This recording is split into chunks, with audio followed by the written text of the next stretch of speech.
चलिए अब यहाँ फोकस कीजिए, ठीक है। यहाँ पर क्या दिया गया है, सुनिए, जलवायु। देखिए जलवायु कहे तो मौसम, तो यहाँ पे देखिए 4 दिशा है। कितने दिशा है? ये कौन सा दिशा इधर? ईस्ट। आइए, टाइम वेस्ट नहीं करना, ठीक है। आइए वाला, आइए वाला नॉर्थ, आइए वाला तो ये दोनों एक साथ, आइए दोनों ऐसे, ठीक है। तो कितने जलवायु? 2 पर। कौन कौन से? उत्तर पूर्वी, उत्तर। सुनिए वैसे नहीं ना है, ऐसे है। कैसे है? कैसे है? हई दोनों कोना, हई दोनों उत्तर पूर्वी, उत्तर पूरब, उत्तर पूरब और दक्षिण, इस तरह है। बात समझे? तो समझ गए? उत्तर पूर्वी मानसून है। मानसून कितने प्रकार के? 2। उत्तर पूर्वी मानसून और दक्षिण पश्चिम मानसून। चलिए ये भारत के बारे में है। ये कौन सी के बारे में? जलवायु भारत के बारे में। हाँ चलिए उत्तर पूर्वी, ये जो उत्तर पूर्वी जो ये वाला बात है ना जी, ये उत्तर पूर्वी मानसून है, इसको हम किस नाम से जानते हैं? शीत मानसून। इसका नाम क्या है जी? शीत मानसून। चलिए शीत कहते हैं तो ठंडा, क्या कहते हैं? ठंडा। इस एरिया में जाइएगा तो क्या पड़ेगा जी? ठंडा, है कि नहीं? हाँ वही लिखा है। जिस स्थान का तापमान, मान लीजिए यहाँ यहीं का बात कर रहे हैं, जिस स्थान यानी जिस जगह का तापमान क्या हो? हाई हो, हाई हो, क्या हो? अब तुम्हारा ब्लड प्रेशर क्या हो जाए?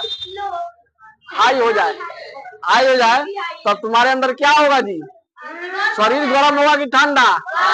हाँ तो वही लगा बात। जिस स्थान का तापमान ऊंच हो, जिस जगह का स्थान ठीक है, धक्का धुकी करे।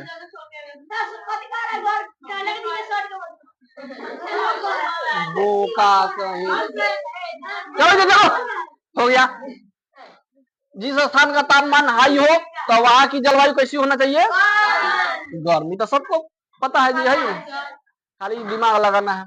जिस स्थान पर अधिकांश बारिश हो, जिस स्थान पर अधिकांश क्या हो? बारिश हो।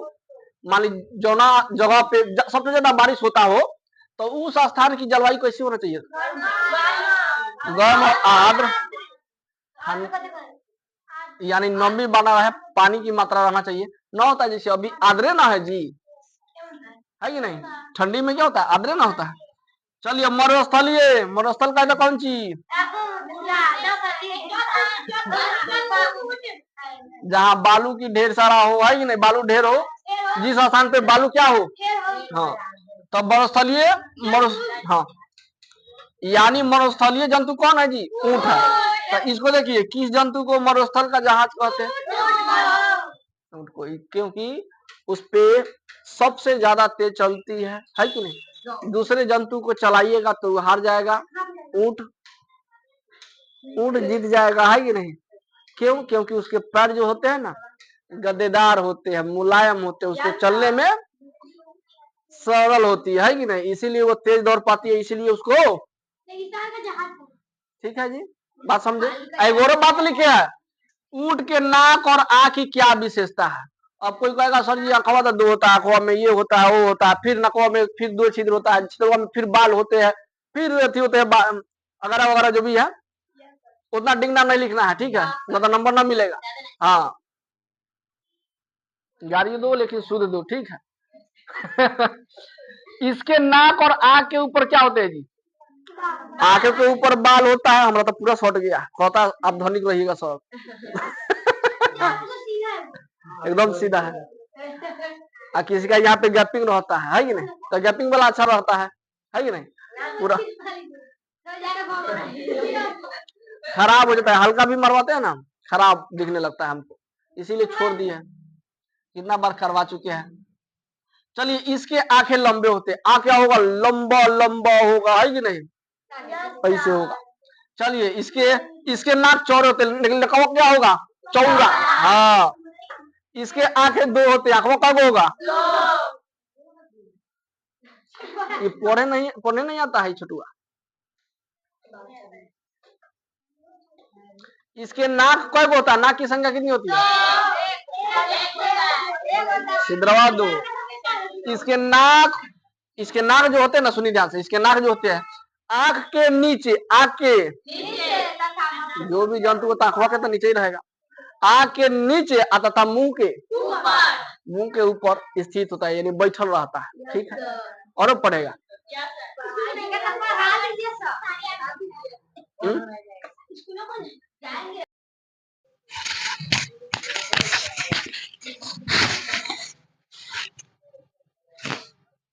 आज के लेक्चर में क्या क्या हम लोग कंप्लीट करेंगे। ऊंट के बारे में, ऊंट के पर लंबे क्यों होते हैं। ठीक है, ऊंट को रेगिस्तान का जहाज क्यों कहा जाता है। ठीक है, ध्रुवीय भालू के बारे में अध्ययन करेंगे और ध्रुवीय क्षेत्र के बारे में। ठीक है, लेकिन हम लोग ये जानते हैं कि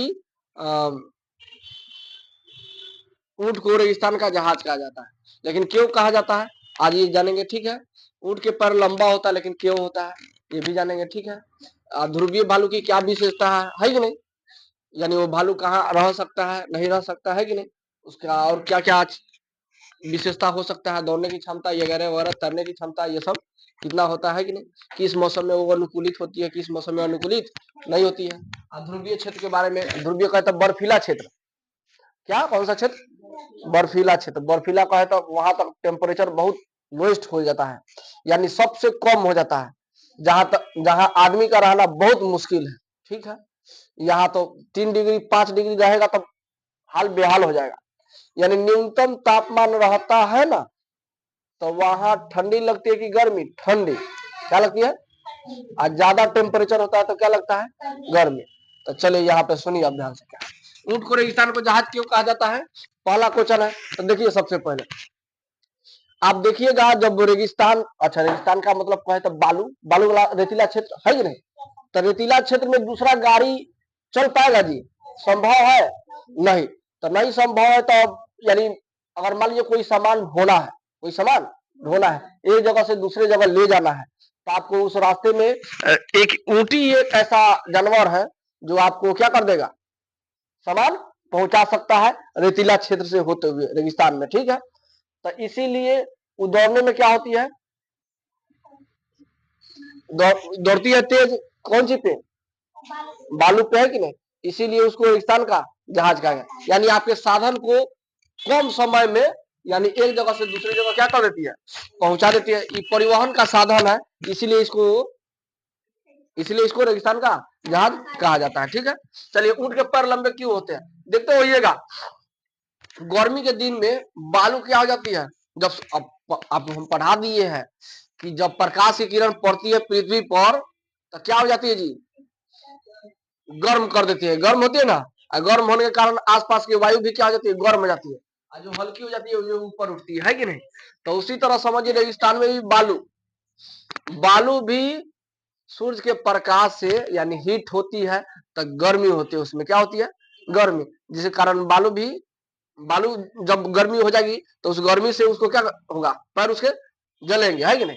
पैर जलने के कारण क्या होता है, ऊंट के पैर लंबे होते हैं, है कि नहीं, यानी उससे बचने के लिए, गर्मी से बचने के लिए ऊंट के पैर लंबे होते हैं। वही बात लिखे, ऊंट के पैर लंबे क्यों होते हैं, तो रेत के गर्मी से, यानी रेत कहे तो बालू, रेत कहे तो रेत के गर्मी से बचने के लिए ऊंट के पैर लंबे होते हैं। ठीक है, यानी गर्मी से बचने के लिए इसका पैर क्या होता है। चलिए अब ध्रुवीय वालू कहते हैं कौन सी, देखिए ध्रुव पढ़े हैं, ध्रुव north pole, south pole, east pole, west pole पढ़े हैं। ध्रुव कै ठो, 4 ठो, 4, जैसे एक उत्तरी ध्रुव, एक दक्षिणी ध्रुव, एक पूर्वी ध्रुव, एक पश्चिमी ध्रुव, है कि नहीं, इस प्रकार पढ़े होंगे। तो यहाँ पर देखिएगा, तो ध्रुवीय क्षेत्र में पाया जाता है भालू, कौन सा, भालू, ध्रुव नामे है ध्रुवीय भालू। ठीक है, क्या है, ध्रुवीय भालू। तो ध्रुवीय भालू कहाँ पाए जाते हैं, ये पहले जानेंगे। ध्रुवीय भालू कहाँ पाए जाते हैं, अलास्का में। कहाँ पाए जाते हैं, अलास्का में, रूस में, ग्रीनलैंड में और उत्तरी नॉर्वेजियन द्वीप में। ठीक है, ये सब नाम है, थोड़ा याद रखिएगा।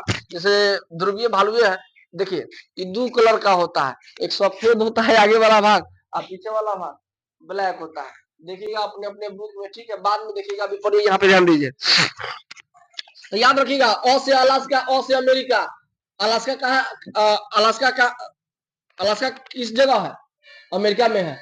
अमेरिका में कहा, यानी अमेरिका में अलास्का है। ठीक है, रूस, ग्रीनलैंड, उत्तरी नॉर्वेजियन द्वीप, ये सब। अच्छा, ध्रुवीय वालों की विशेषता थोड़ा जान लेते हैं क्या क्या होता है। चलिए, यह तैराक होता है, देख लीजिए, यानी तैरती है, ये क्या करती है? नौ रहे तो तैरता है, मादा रहेगी तो तैरती है कि नहीं? यह तैराक होती है, यानी तैरने के काम आती है। यह बिना आराम किए 60 मील तक तैर सकता है। अच्छा कोई बच्चा बताएगा 1 मील बराबर कै किलोमीटर?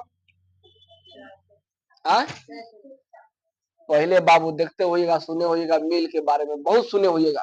1 मील चल दिए है कि नहीं? कितना दूर है अभी? साइकिल हटा दो छोटू, बहुत साइकिल है तो गधा लुढ़का दो इन्हें। हाँ उसी पे कर दो।